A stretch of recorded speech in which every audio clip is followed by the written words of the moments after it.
I'm Eric Mount. I'm Professor Emeritus of Religion and Ethics at Centre College. I want to organize my thoughts about capital punishment around A, E, I, O, and U, and the Bible. A, alternatives. We have alternatives in terms of protecting society from people who are a danger to society. And when people claim that we need this as a deterrent, I would like to argue that there are reasons to believe that violence rises around the time of executions rather than diminishes. And so it's not just an alternative for keeping people off the streets, it's also, we have alternatives for discouraging people from doing violence to their fellow human beings. E, equal justice under the law. If you look at the record of capital punishment, you will see that it's poor people who are disproportionately executed. People of color are disproportionately executed. People who do not have good legal representation are disproportionately executed. So it's hard to believe that this is equal justice under the law. I, inerrancy, infallibility. Do we believe that we know enough to know all that led this person to become a violent person?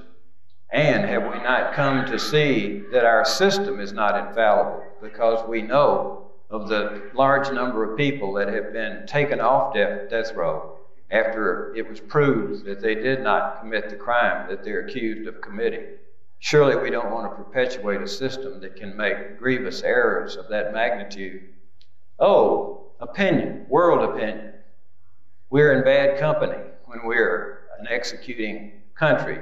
And when we look at what the United Nations and what the European Union and other groups of people whose opinions we value, what they think of the death penalty. And then U, unusual punishment. The stories about the ways in which people die when they are executed are not encouraging about it being a merciful or quick way to die. And then there's the Bible, which has often been used as a support for the death penalty. I myself have taught biblical courses for years in college, and I would argue that the Bible is a support for abolishing the death penalty. Whether you look at the Cain and Abel story, or whether you look at the Exodus passage about an eye for an eye and see that on both sides of that passage there are situations where there is not an eye for an eye application, or whether you look at Jesus in the Sermon on the Mount, or whether you look at Paul in the 12th chapter of Romans, saying that we should be not overcome of evil, but overcome evil with good and leave vengeance to God. It seems to me that it's possible to marshal a very strong biblical witness that would discourage us from perpetuating the death penalty.